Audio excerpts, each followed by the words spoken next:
இன்றே டவுன்லோட் செய்து உங்கள் ஃபேவரட் ஷோக்களை என்ஜாய் பண்ணுங்க. Oh, poor Lakshmi. Not bad, Malishka. What a move. உன் கிட்னாப்பிங்க நீயே பிளான் பண்ணிருக்க. ஆனா மாட்டினது யாரு? அந்த பட்டிக்காட்டு லக்ஷ்மி. Not bad. ஏன் கிட்ட இருந்து என் ரிஷிய பறிப்பியா? ரிஷிய பறிக்க நினைச்சல்ல? பட் லுக், என்னாச்சு? நான் என் ரிஷிய மறுபடியும் பறிச்சிட்டேன். லக்ஷ்மி, நான் என் ரிஷிய மறுபடியும் பறிச்சிட்டேன். அதோட சுதந்திரத்தையும் பறிச்சிட்டேன். ஏன்னா நீ உன்னோட மீதி வாழ்க்கைய ஜெயில தான் கழிக்க போற. பாவம் லக்ஷ்மி.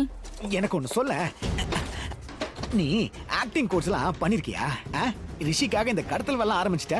எதுக்காக உனக்கு வம்பு? அமைதியா இருக்கலாம்ல. நீ இப்படிலாம் கூட பண்ணுவியா? எம்மா கடவுளே, உன்னோட மூளை கத்தி விட ரொம்ப ஷார்ப்பா இருக்கு. அதை தொட்டாலே மனுஷன் அந்த இடத்துல செத்துருவான் போல இருக்க. உன்னை நீ ஏன் கடத்திக்கிற? வீடியோ ரெக்கார்டு பண்ற. அந்த வீடியோ பார்த்தா லக்ஷ்மியை நான் தான் கடத்தணும் நம்பிடுவா போல இருக்க. உன்ன மாதிரி மூளை எனக்கு இருந்ததுன்னு வையேன், கண்டிப்பா ரிஷி பின்னாடி லக்ஷ்மி போயிருக்கவே மாட்டா. ஏன் கூட வாழ்ந்திருப்பா. லக்ஷ்மி என்ன கல்யாணம் பண்ணிருப்பா. எனக்கு பணம் இருந்திருக்கும், நான் வசதியா வாழ்ந்திருப்பேன். விதவிதமா கார் வச்சிருக்கல, அதே மாதிரி விதவிதமா கார் வாங்கியிருப்பேன். சரி, அதெல்லாம் இருக்கட்டும். நீதான் நல்ல பிளான் போட்டு வச்சிருக்கிய. இதுக்காகவே உனக்கு பெரிய வணக்கம் என் குரு அம்மா. சரி, ஒரு வைஃபை கூட. வைஃபை இல்ல, ஹைஃபை. என்ன கையில தானே அடிக்கணும்? இதுக்கு போய் என்னென்னமோ சொல்லிட்டு இருக்க?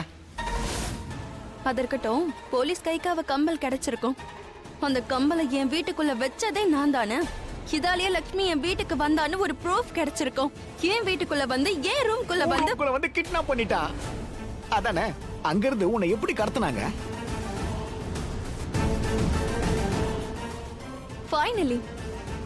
ஃபைனலி லக்ஷ்மி, நான் இன்னைக்கு ஜெயிச்சிட்டேன். அதோட என் லைஃப்ல இருந்து, ரிஷி லைஃப்ல இருந்து நீ அவுட். அதுவும் நிரந்தரமா அவுட். இப்போ ஏன் ரிஷி எனக்கு சொந்தமாயிடுவான். ஏன் ரிஷி மறுபடியும் எனக்கு சொந்தமாயிடுவான். லக்ஷ்மி எனக்கு சொந்தமாயிடுவா. ஆமா, சந்தோஷமா பார்ட்டி பண்ணுவேன், நல்லா குடிப்பேன். இந்த பாட்டில் எங்க போச்சு? மலிஷ்காவோட ரூம்ல இருந்து ஏதோ இந்த கம்மல் கிடைச்சிருக்கு.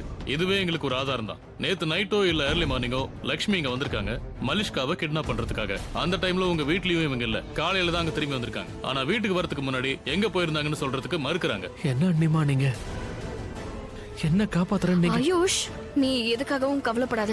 நான் எதுவுமே பண்ணல, அதனால எதுவும் ஆகாது. நான் ட்ரிங்க் பண்ணி ஆக்சிடென்ட் பண்ண விஷயம் மட்டும் போலீஸ்க்கு தெரிஞ்சதுன்னா இவங்க என்னையும் அரெஸ்ட் பண்ணி கூட்டிட்டு போயிடுவாங்க. ஏன்னா இவங்க எனக்கு சப்போர்ட் பண்ணிருக்காங்க. ஏதாவது பண்ணிதான் ஆகணும். அண்ணியை நான் ஜெயிலுக்கு அனுப்ப முடியாது.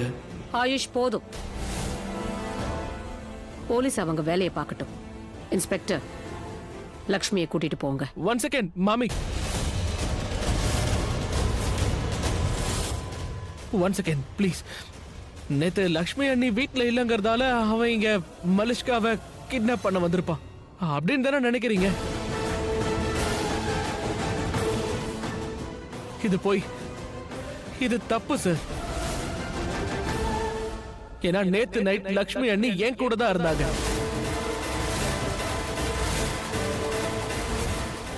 வாட்? ஆயுஷ், நான் ஒரு ஆக்சிடென்ட் பண்ணிருந்தேன். அது சின்ன ஆக்சிடென்ட் தான், மைனர் தான். நான் பயந்து போயிருந்தேன். தப்பு பண்ணது இன்னொருத்த, ஆனா நான் பயந்து போயிட்டேன். அதனால நான் கால் பண்ணி லக்ஷ்மி அண்ணி அங்க வர சொல்லியிருந்தேன். அவருக்கு ஹெல்ப் பண்ணி நாங்க ஹாஸ்பிட்டலுக்கு கூட்டிட்டு போனோம். பட் பயத்துல இருந்ததால எனக்கு மயக்கம் வந்துருச்சு. அதனால வேற வழி இல்லாம அதே ஹாஸ்பிட்டல்ல நானும் அட்மிட் ஆயிட்டேன். இப்போ அவர் நல்லா இருக்காரு, டிஸ்சார்ஜ் ஆயாச்சு சார். இன்ஃபேக்ட் அவர் மன்னிப்பு கேட்டு வீட்டுக்கும் போயிட்டாரு. வாவ், பரவாயில்ல, சூப்பர். லக்ஷ்மியை காப்பாத்த நல்ல கதை விடுற இல்ல? கதையா? அங்கிள், நான் உண்மையதான் சொல்றேன். நேத்து ஆக்சிடென்ட் நடந்துச்சு. ஐ சி. ஆக்சிடென்ட் நடந்திருந்தா உனக்கு அடிபட்டு இருக்கணுமே. எவன் கூட ஆக்சிடென்ட் நடந்ததோ அவனும் குணமாயிட்டானா?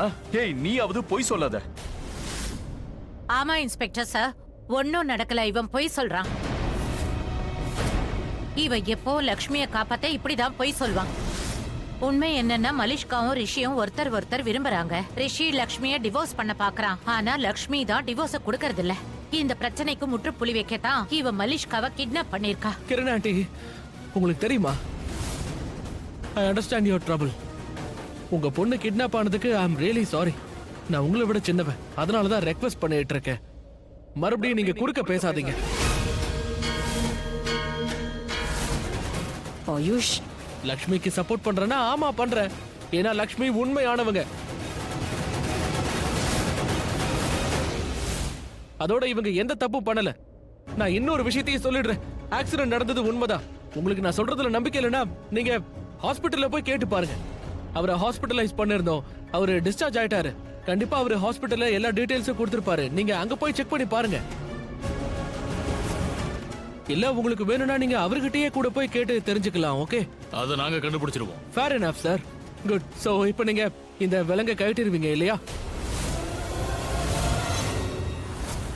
சரி, இந்த கம்மல் எப்படி வந்துச்சு? சார் என்ன சார் நீங்க சார் நீங்க நான் மறுபடியும் உங்ககிட்ட சொல்றேன். சொல்றத கொஞ்சம் கேளுங்க. இந்த கம்மல் இங்க எப்படி வந்துச்சுன்னு எனக்கு தெரியாது. நான் இந்த வீட்டுக்கு வர கூட இல்ல. நான் இந்த கம்மலை போட்டிருந்தேன். ஆனா இதை நான் எப்பயோ கழட்டி வச்சிருந்தேன். முதல்லயே வச்சீங்களா இல்ல தொலைஞ்சதுக்கு அப்புறம் வச்சீங்களா? சார் உங்களுக்கு இருக்கிற சந்தேகம் ஒண்ணுதான். நேத்து நைட் லக்ஷ்மி வீட்ல இல்ல. சோ அவங்க எங்க போயிருப்பாங்கன்னு தான். ஏன் வீட்ல இல்ல? அதுக்கான ஆதாரத்தை நான் தான் கொடுத்துட்டேனே. நேத்து நைட் ஆக்சிடென்ட் நடந்துச்சு. அதனால லக்ஷ்மி அன்னைக்கு ஃபோன் பண்ணி நான் தான் அவங்கள அங்க வர சொல்லி கூப்பிட்டேன். விஷயம் கிளியர் ஆயிடுச்சுல? இப்போ நீங்களே யோசிங்க. ஒரு ஆள் எப்படி 2 இடத்துக்கு போக முடியும்? அண்ணி என் கூட இருந்தாங்க. சோ சேம் டைம்ல இங்க எப்படி வந்திருக்க முடியும்? சார் ப்ளீஸ், நான் உங்களை ரெக்வெஸ்ட் பண்ணி கேக்குறேன். விலக ரிமூவ் பண்ணுங்களேன். கழட்டி விடுங்க. இன்ஸ்பெக்டர் சார், நீங்க என்ன பண்றீங்க? நீங்க இப்படி பண்ணக்கூடாது. என் பொண்ணு நிலைமை என்ன ஆகும்? நான் உங்க பொண்ணுக்காக தான் இதெல்லாம் பண்ணிட்டு இருக்கேன். ப்ளீஸ் என்னை என் வேலையை பார்க்க விடுறீங்களா? மிஸ்ஸஸ் லக்ஷ்மி ஓப்ராய், நீங்க நிரபராதி அப்படின்னு நிரூபிக்கிறதுக்கு உங்களுக்கு இன்னொரு வாய்ப்பு கொடுக்குறேன். ஆனா உங்களுக்கு அதிக நேரம்லாம் தர முடியாது. இன்னைக்கு நைட்டு 10 மணிக்குள்ள நீங்க நிரபராதின்னு நிரூபிக்கணும். இல்லனா எதையே ஆதாரமா வச்சு உங்களை நாங்க அரெஸ்ட் பண்ண வேண்டியிருக்கும். ஆனா என் பொண்ணு என்னன்னா அவ கிடைக்கலையே. மலிஷ்காவை நம்ம தொடர்ந்து தேடி பார்க்கலாம். அவங்க கிடைச்சிட்டாங்கன்னா உண்மை தன்னால வெளியே வந்துட போகுது. இன்ஸ்பெக்டர் சார், நான் சொல்றேன்ல, லக்ஷ்மி தான் என் பொண்ணை கிட்னாப் பண்ணிருக்கணும். இந்த விஷயத்தை உங்க பொண்ணு மலிஷ்கா சொன்னா அதுக்கப்புறம் லக்ஷ்மிய யாராலையும் காப்பாற்ற முடியாது. போலாம் வாங்க. வாங்க அண்ணி. அண்ணி, ஆ, நீங்க பண்ணது கொஞ்சம் கூட சரியில்லை. நீங்க இந்த மாதிரி பண்ணிருக்க கூடாது. என்ன ஆயுஷ்? இந்நேரம் நீங்க ஜெயில உட்கார்ந்துருப்பீங்க. நீங்க ஏன் கூட இருந்தீங்கன்னு அவங்க கிட்ட சொல்லிருக்க வேண்டியதானே? எதுக்காக நீங்க இவ்ளோ எல்லாம் தாங்கிட்டு இருந்தீங்க சொல்லுங்க? நான் எதையுமே தாங்கிக்கல. எனக்காக தானே பண்ணீங்க. ஆ,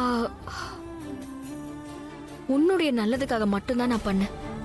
ஆக்சிடென்ட் ஆனதுல இருந்து நீ ரொம்ப வருத்தமா இருந்தால, அதுக்காக மட்டும்தான் பண்ணேன். உன்னுடைய கில்ட், அந்த வருத்தத்துக்காக தான் நான் இப்படி எல்லாம் பண்ணேன்.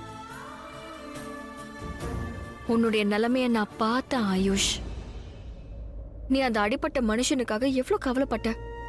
ரிஷிக்காகவும் அப்பாவுக்காகவும் நம்ம குடும்ப கௌரவத்துக்காகவும் தான். இது எல்லாத்துக்காக தானே நீ என்கிட்ட இருந்து ப்ராமிஸ் வாங்கின. நீ கேட்டா நான் கொடுத்து தானே ஆகணும். ஏன் இப்படி இருக்கீங்க?